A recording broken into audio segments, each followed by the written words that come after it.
Shima my mobi biajo ma obi bia kwaba ediba Ashanti Prime TV non sono enyan abonipa bo afi mefa kasi espasemu asemu fiti pesma kan me so agime egwa na me de ba be som wo no famra me som na kase me de be som se ma beti ebi se ne na ya se ade se achechefo bi ya de oye trepa ahye so a enya asenketo ne okopiem e wono odina sa so e na Ghana mampan na ka che no so ya ade se nse do no a efi honom ba sa so na okopiem e wo masama ya ya ade se mra hye bedwe no wo so de nse do no a atudwa ye ni nsem bi e ka ho e na me de ba be som wo e wa nwume no so kase bo me twa mo na asem ba ya pense kase ni mo.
Oteneka.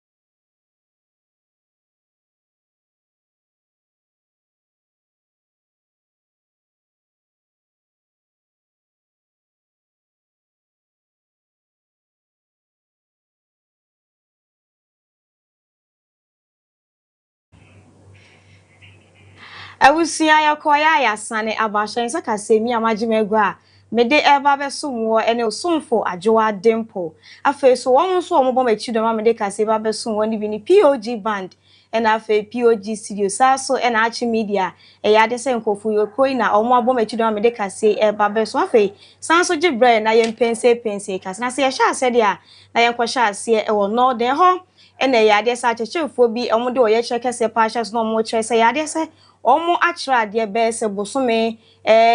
afi bi mfimi ni be yade sa ban no entimi entua omo ka ene yade so asem a rehosem san so be ko school su kuko ya otume kwa so do 90 nsuo ansa na watimi atwe so impa pese o twe no pass na be wie so na fe wo be ya adwuma no nya kakade ato na sa ban ni ntua o ka na yade a asem a enya asem ka se ne no nenam so me ne omo de oye kire kese pa hye sa ban no na fe o ma pe sika bi enfa mo san se yade a omo ahochiem kwa na omo kwa ahochiem.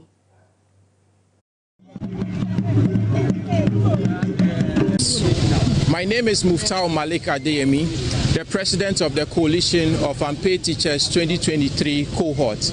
And we are here to submit a petition to the regional minister on the following issues. Our regional education director, who is the chief administrator for education in the region, on Sagani TV first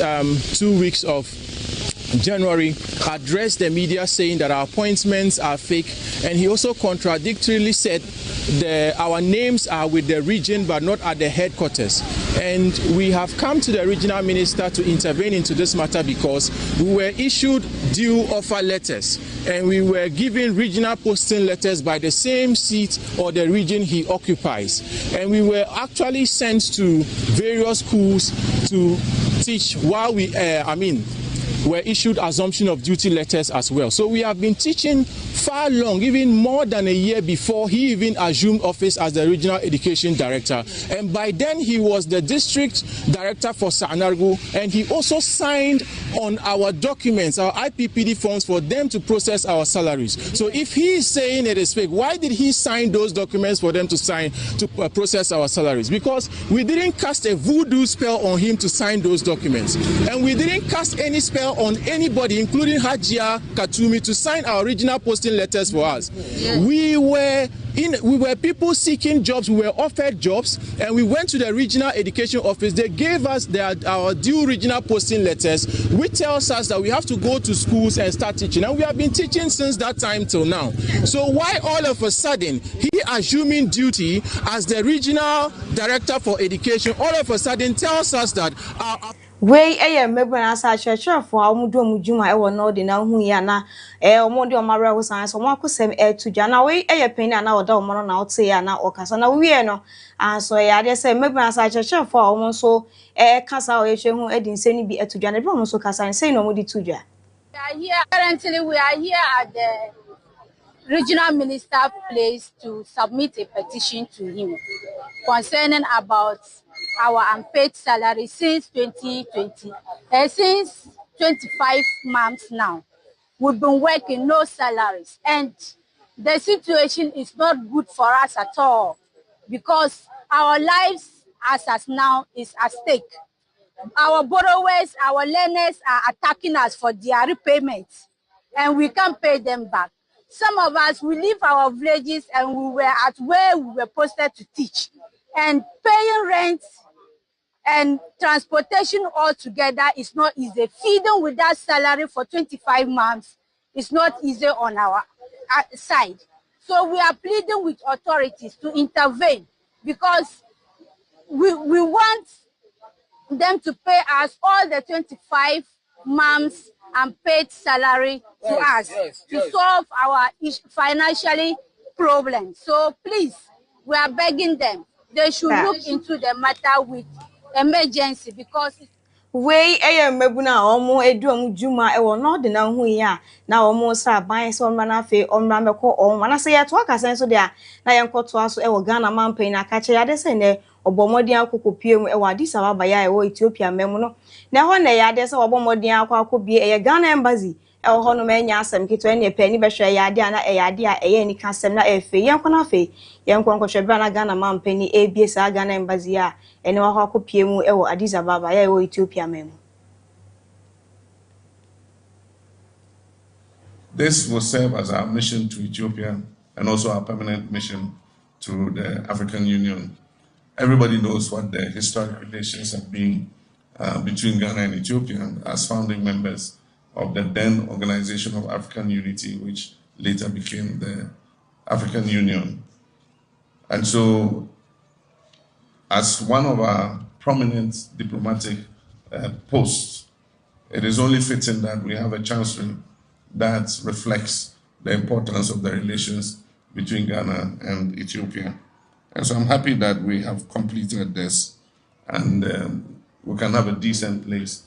to be able to do business both at the AU and in our relations. Additional ma yentu aka sense say yetu aso de na yentu aso enkopie mu ewo amasam eho ene ya de se ma hyebenyo na odi nsem bia to dwa na wo ka se we me ka e de ama mabunu se wo yo babunu wa hana se wusua ade a fa hye otin se nya adesua nko a ene se wusua e ka na mmompe bia na se pensan dwuma e ka ona sa adesua na se nwomesua na mboa wa watimi de no so adi dwuma san se nwo ensan dwuma de ya ade se obi entimi engine free wonsem. We see them as more important than artisans or more grassroots now. So what I want to tell our parents and is enye akolebiana nyankopon adom ne classroom nyansa obi wo ho a wo de ne class 20 years osuan dia own but wo de ne ko suan adwuma he's able to do it. Skill training is something we don't have to joke with at all. Me say at least obia ewo insanu edwuma na oya nia obedi on daily basis there embo at least sorry now obi transfer timpo na ewo pam and you get 20 cedis, you get your daily bread that particular day. To take our youth off the streets, they say no one youth need Okada because they don't have a skill. Okada and so when you accident is here, if you are not careful, one leg will go off. Let's encourage our youth to get into this skill training. Let's encourage them. Anybody, they can all learn something. And tomorrow you want to go to school. Fair enough. This one can support you. It will give you more income. I'm encouraging all of us. Even the adults, you can be 30 years, you can be 40 years. You can take advantage of this and learn a skill. Say, I buy the policy, and you feel say you want to benefit from it. Take advantage of it. And the more economy, income, it will help our economy to also grow. The Western world are particular about technical. We so and someone Rasha Bejani Edema Amasama and outing in can. Ono so edit to you say mebuye momodi anse be pensa nyuma bi na fe ye de aka yan nwumasua ye esua no na say ye to aso dia na ye nkoto aso e wo adwuma wa bi eje ho na ya de se Rasha bi no so ho e de nsem bi atodwa e fa omo akwan a enye ho nsem me hu se agogo twede road no makro agogo twede road in particular no aye kwan a ya awodeda ewo ho say wo se o nhihye mu no ye ma omo kwan and the number of months so mo take answer na omo wi and I know so say contractors was so previously answer na ye beto aba no enti na response ne media no enko me knowledge about the road ne enko enti me busa no say assistants no they are looking at say omobere package road no na chese waje atum sampa eye kwan a enye say obi ama so meye adwuma da but omo hwe no mahu the atos ni wo ho no ma hwe so omo betimi repackage na omo se de ama different contractor no abeya na wo hwe akwan a mebubo osu yi na say yesa ba Equiapim Junction to Equiapim Road, and also me busa ho asem. You so Amanchia Road, and also me busa ho asem. Ana me busa other roads like Nkawie to Nkran, and Fonasi Road no. Ni nyina no. Tofa metimi abona kan say Minister Peso say assistance now dey.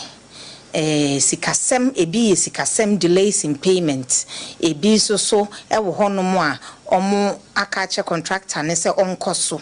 na onko back because ya award expect Interbanu Road no enti eho de Interbanu Road minim say currently contractor no wako back na me busan say other roads no so kwan ben no obefa so ahwe say baby a ya award a yentwie ska no dabe no mbetimi discount contractor no wako back osini nyina depends on availability of funds na say parliament approve budgets for other roads now obehwe no waye na minister so saka say mimbe hu no na yendi nkomo meko back na mako hu minister te say de o ka no na I think say juma no it doesn't end here me nko yenti mebusa no say assistants no they are looking at say omobere package road no na chese waje atum sampa eye kwan a enye say obi ama so meye adwuma da but omo hwe na omahu the atos ni wo ho na oma hwe so omo betimi repackage na omo se de ama different contractor no abeya na wo hwe akwan a mebubo osu yi na say yesa ba Equiapim Junction to Equiapim Road, and also me busa ho asem. You so Amanchia Road, and also me busa ho asem. Ana me busa other roads like Nkawie to Nkran, and Fonasi Road no. Ni nyina no. Tofa metimi abona kan say Minister Peso say assistance now dey. Sikasem ebi sikasem delays in payment ebi so ewo honomo a omo akache contractor ne se onko so na onko back because ya award expect Interbanu Road no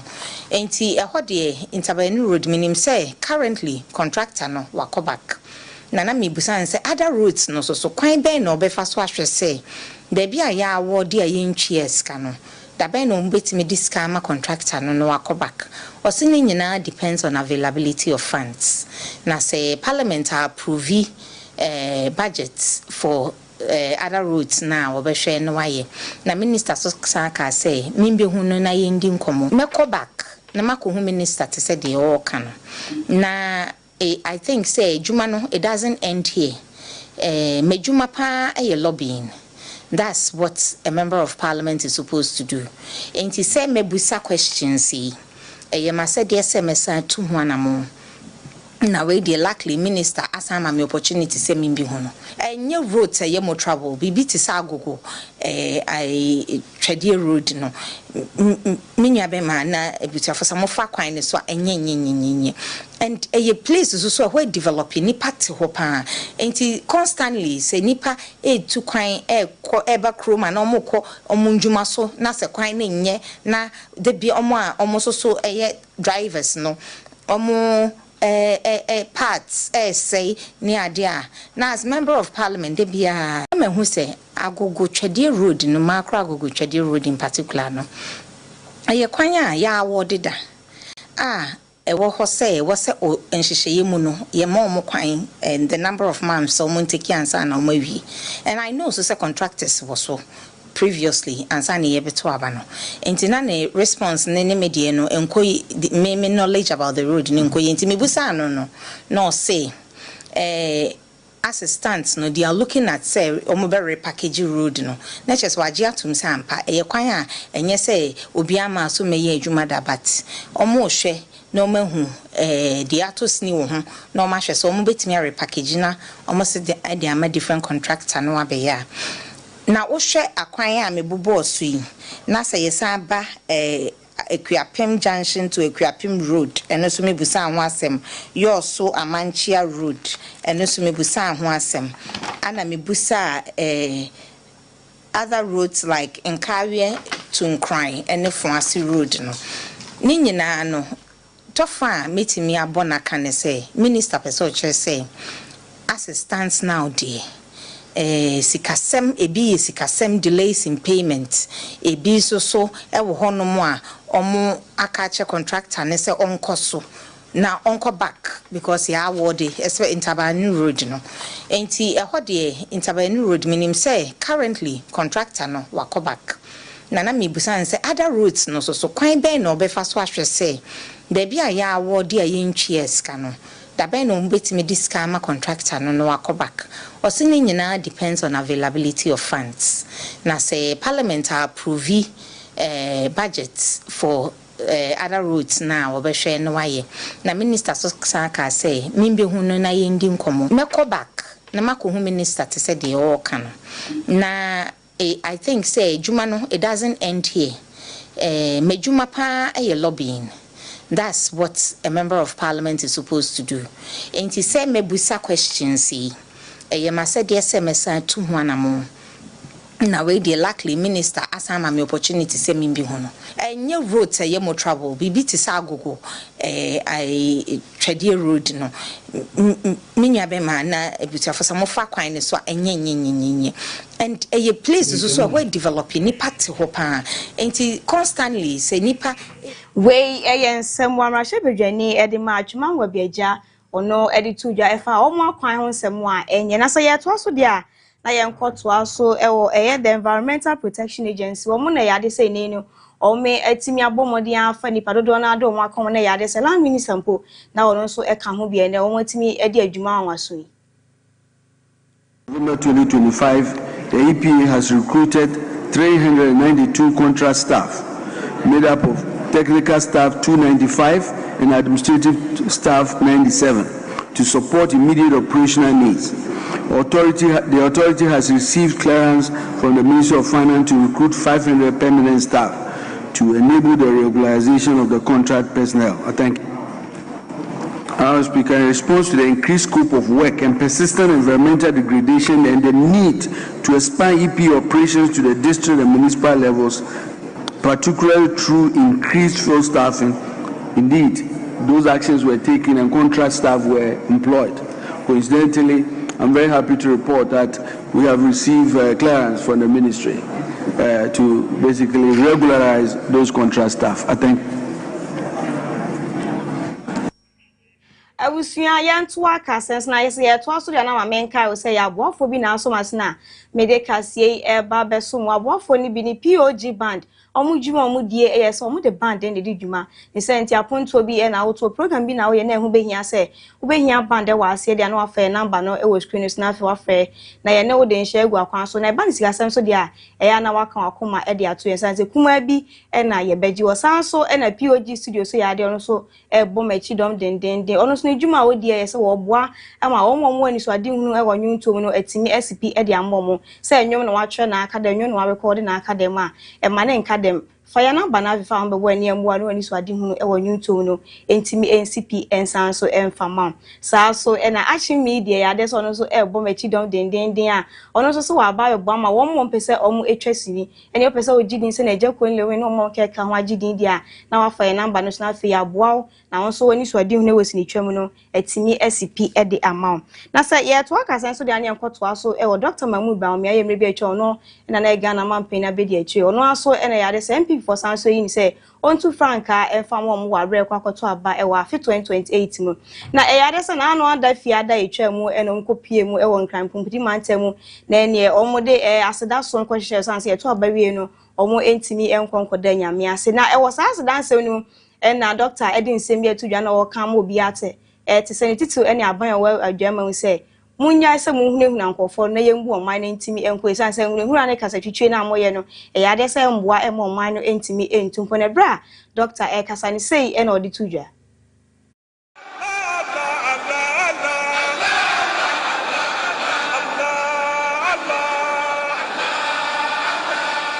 I would like to also use this sacred moment to appeal respectfully and firmly to the government of the day. Ghana has been through a lot. Our people are still under lots of pressure. This is not the time for retribution, intimidation, or settling of political scores. It is the time to lower the temperature, heal the nation, and govern in a way that reassures every Ghanaian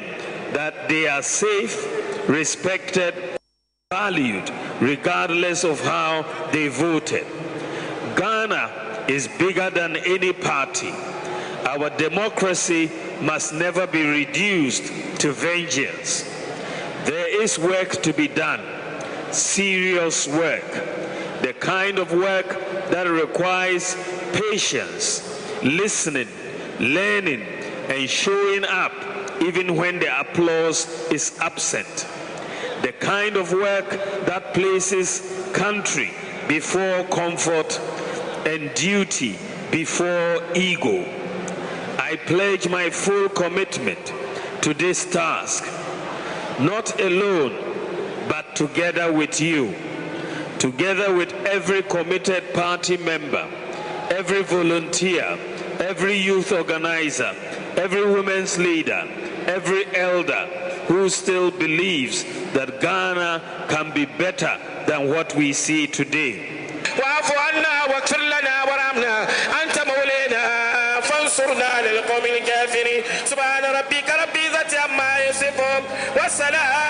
Way any nsemu Dr. Mahmood Baumia di tuja obra na omodo omaseda esome ekoso e wonkran pumpuni mantemu na anu fiada etwam na se yeto akase nso de a na yenkoto aso e wo yaye nuanom ene obo oman ma sebi wo mudwuma mu die se ne omu se nwu agu abonten a ye hye bole ya na omo eno maba besesa na afi omo de akogu baabi a ye kra bola me hye kaya yo da bi omo nya kayo omo a omo jeje bola omo ba fiefie omo jeje bola na no ene ya de se pani pa odo omo aba abonten na afi odi nsem bia tudwa na wo che se de bia o ka che nuane so omo nko na afi omo nko ye health insurance mi na tima bo omo ama omo nso asetem atimi espisan se nwa na omo nsa na ya de se ne enwa no bi ehun so kra atimi ka ho e ma ya we bi atimi ebo nte be ya omo nko na afi sa insurance omo ntimi nko ne bra pani pa odo ma no e kasa no ensem se bi e na odi tudwa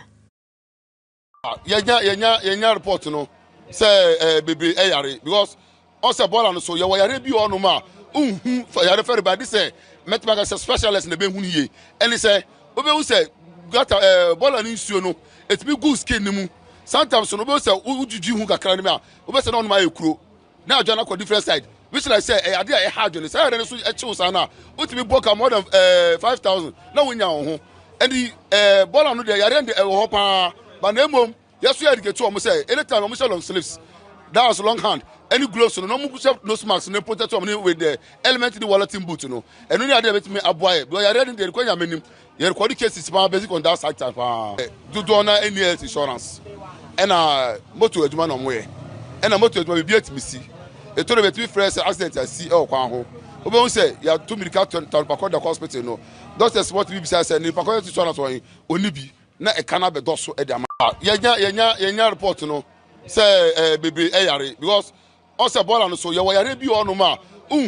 yare fer ba this say metmaga specialist na be hu ye and he say obo say got ball and nsuo no it be good skin mu sometimes no obo say ujuju hu kakra ni ma obo say no ma ekuro na adwana ko different side which I say I did a hard journey say I didn't choose Anna what me book more than 5,000 no win ho and the ball on the yare the hopper but no mom yes we had to get to almost say anytime almost long sleeves that was long hand any gloves no no marks no protect with the element in the wallet in boot no and only other me a boy but I read the question menu your quality case is basic on that side do honor any health insurance and motor edman on way and a motor will be at me see. A told me 3 fresh accident I see oh Kwanho. Obo say you have 2 medical town Pakoda hospital no. Doctors what we say and Pakoda insurance one only be na e kana be doso e amaye. It's a quadruple for not na say say no. E was say insurance na dey e dey mo omo. Na say the be ya. Brown Brian bomba accident be see na e see a. Yenya report no. Say baby yare because also ball and so you yare bi onu ma. Yare fer ba this say metmaga specialist na be hu ye. And he say obo say got ball and nsuo no it be good skin mu sometimes no be say ujuju hu kakra ni ma obe say no ma ekuro na adwana ko different side which I say I did a hard journey say I didn't choose Anna what me book more than 5,000 no win ho and the ball on the yare the hopper but no mom yes we had to get to almost say anytime almost long sleeves that was long hand any gloves no no marks no protect with the element in the wallet in boot no and only other me a boy but I read the question menu your quality case is basic on that side do honor any health insurance and motor edman on way and a motor will be at me see. A told me 3 fresh accident I see oh Kwanho. Obo say you have 2 medical town Pakoda hospital no. Doctors what we say and Pakoda insurance one only be na e kana be doso e amaye. It's a quadruple for not na say no. E was say insurance na dey e dey mo. We so ensem wa ye nuanom a ya na omo ne na mafiefiem gi yem bola ye yakotugu no omo pani na oda no e de ebetu dwa na afi o ka cho so omo kona afi health insurance omo so entimi enko ebi na agbo omo so asetena etimi akoso ye e de amo na say ye to aka sen so de a na ye nkoto aka sen no so e okro bi e from ankasim e ho na ya de se papa bi a e odini djuma e wonyamesum ya be ka so ye sofo e ya de se na no de da sori ya papa ye ntini nka bi yanko boni pun ya de se watimi ewu a ene e wo shan dem obi anim de nti a e otimi ehwe ne nko papa itimi hwe dem a enya asem a eya asem fedi akwakwa we nam so e ma asani ma na ho ye nya no e wa homa so ene ba twetwe nkomo na afi wodi nchemu ama ye kwan kro na se de nti a ama ene osofo a wodi ne djuma na afi bibi nti watimi ewu ahwe dem a ye hu ne pumasibre pacho Mr. Ali woti yanka beton kapa okay ye mo akwa obade ba Ashanti Prime TV ya new minister and you made the boko and someone akoso e wo mensin so ne pese o ma ye nchemu osofo a e wodi ne djuma e wo nyamesumu na afi na se muntimi enten kana mkobo ni puma ya de se na emu e na mukoko hu ye e wo ni fi ne demo e ne pese o ma ye nchemu kakra yo wede oba hima madawati na mechi ona mechi wetie fu na metin cheka se madam magano fu na de wonya asuche na wotie mo platform okay bibi yes said ya wo kana pepepe pepe wo fa no Mr. Kwanza ye ni na team betum ha okay mankesim ni nkusuku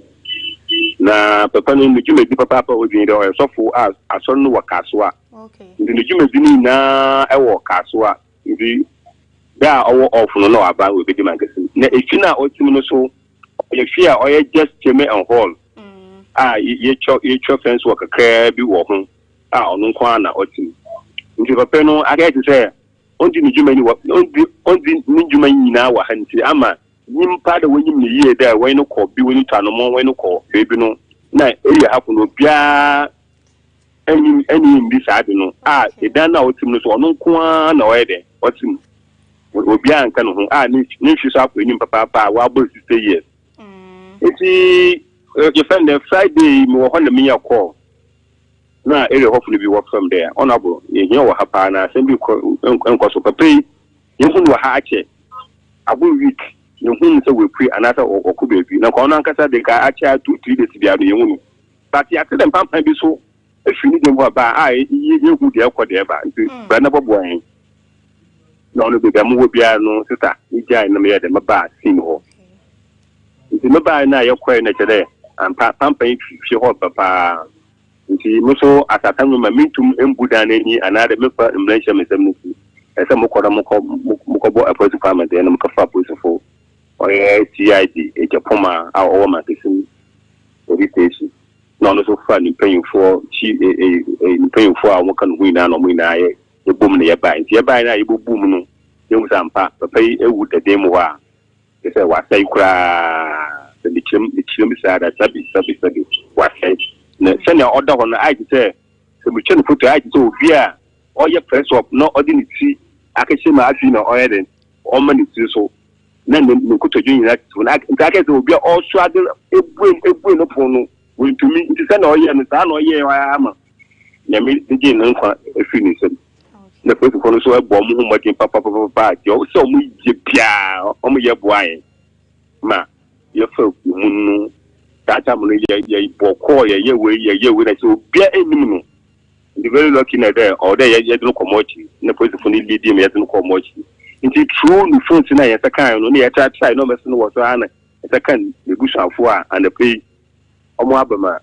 any person for no Akabuma, yes, you're for that, or my pen crabby. On him, I will be some cry or no. Okay, Mr. Lee, where the Mepanama Bisasa, I won't say I any paid ye. Anya share jeba from you wetimi etia obi na so maybe say papa omu no mu hu ne say na ya de say omu susu say oni obi wo mentime ho ase bi ana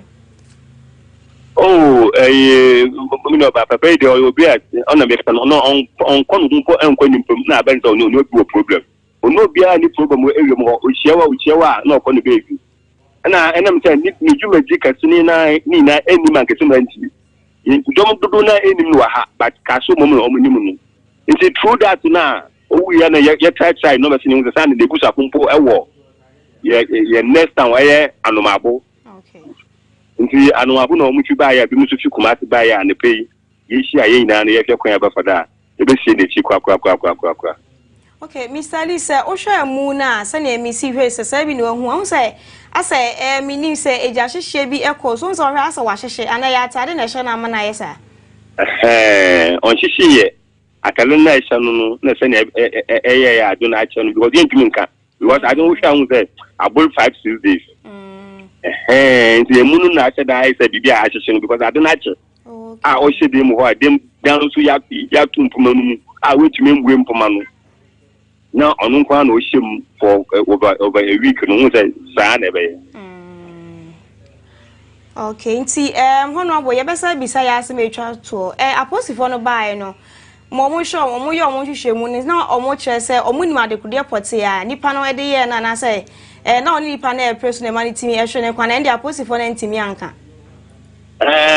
you know we need the nature there doctor for no beche because we know say am the order no onya attack obenye mbuwa say den bako hospital nti sa attack no onya no ono aga so all prince nka obubuwe mpoma no why dem we tumi free agi help because ono kwa no ti obi a ni nchen akola bi aso ni nchen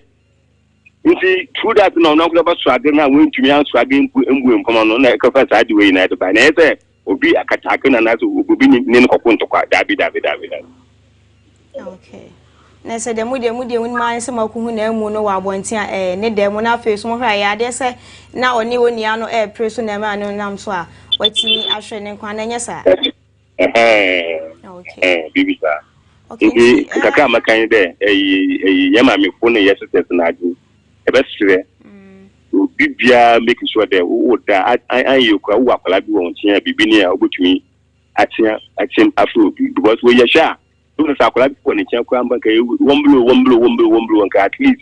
in case you to me a rescue. But I'm not on quantity. No garden, yeah, a cost would didn't want to cover that. But the master will be a social queen, and I say, who architects and for another would die. No make it so as one over the dim for a long period of time. Because a better be big to be try to unquake with them. Ambassador, on only knife way, if I actually, but that's it. Nti honorable ye mre nti ebeja wasi na afi ya to aso ne asan so aka cho se pimpo na se beto fo mo akache a na wabo modi na afi odi asom ye nso ne yetiefo Madase me che obia yo yate ye nso ye che obia yo we eyare hosem a etimi esiye ewo mankesi ma osofo odi ne dwuma wo nyamesumu na afi ye da sori a ye ntene nka bi enye nkonko bi ene puna watimi ewu na afi na mu na dane dem wonu a ebon kan we se ne honorable e kan ne mfantutu ye honfo ye koda na se bibi etu ya na adwo momode ase ye betie etiem na afi oni a wo ye nchen no so etimi aboa na se ne arawusem se ye etimi akọ ebi entimi anto na afi asan so ahwe ye hu so ye begina we so na afi ye de etwa ye ho na se ba ya to akase ne so ewa mahodo so nsemu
afe sanso jebre na yento akase so ewa mahodo sinse na se ye sha ase dia na yenko sha ase ewo man bi e landing meme ho ene yade se ne okopiem ewo suku ho no ma yade se yare bia ma ne homne so a ene mofre ho e de areho pa ne a atete ene ebre wo mo ewo ho no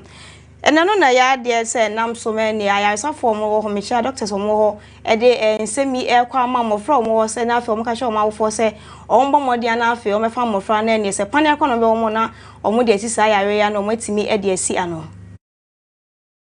It's spread by coughs and sneezes or by touching things that someone with measles has coughed and sneezed on. Symptoms usually start like a cold with a fever, runny nose and red eyes, and then a few days later a blotchy red or brown rash usually appears, typically behind the ears and on the face before spreading. Measles usually clears up within 7 to 10 days. However, it can lead to things like pneumonia, meningitis, seizures and blindness. Babies, young children, pregnant women and anyone with a weakened immune system are at a higher risk. But why are measles cases rising? Measles cases have been rising in the UK and in some parts of the world, with the increase blamed in part on poor uptake of the MMRV vaccine, allowing the highly contagious virus to spread rapidly in under-vaccinated communities. Due to the rising cases among unvaccinated young children, the UK has now lost its measles elimination status. Health officials are now urging parents to make sure they... When so any semwa etimi esi e London me wona afi asafo no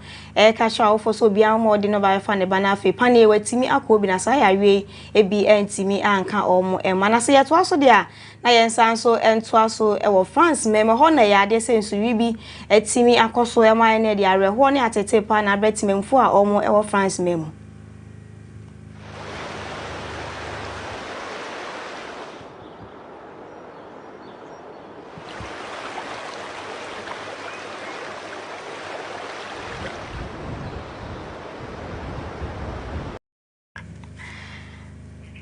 we so any are hosem we timi esi e wo France mem ye be gyan we so na fe ye de kase no nyina esi na hye so kase amede be so we e ya de na ensem we di mu akotini ebs na okopie mu e wo no de men we ya de se acheche form so ma cha de aban no enti omuka e de wo ye hwepa hye sanso e na Ghana man pani so timi kokopie me wadi sababa ne ne omo etimi kokobie Ghana embassy e wo ho no ma ne so ye asema e ye enikasem ye ni nsem bi e ka ho e na mede e ba be so wo me so a meje me egwa na afa metina mu na metutu kase isre na baside ma wo na osonfo ajoa dempo afeso aboafo a omo ebo machidom dendende ma mede kase be so won so ebi ni POG band POG studios na afeso achim media omo ene bo machidom ma mede kase ebe so me sorry na afa dwumedia ho ato aso e de amasansa dodo akonya de ba akofo entina so enche aha eye Ashanti Prime TV ha ena no kre no ewo enyiwa fidie no enfia sanso ehye ne se abrani abrebe ye di edwuma ewo abefo ntenta fidie ahodo ni nyina so ene Facebook behu ye ho TikTok YouTube ene eke ka ho nyina ye di edwuma wo hye ho so a ye betimi anyway hye na afeni e wo bia etimi e de ama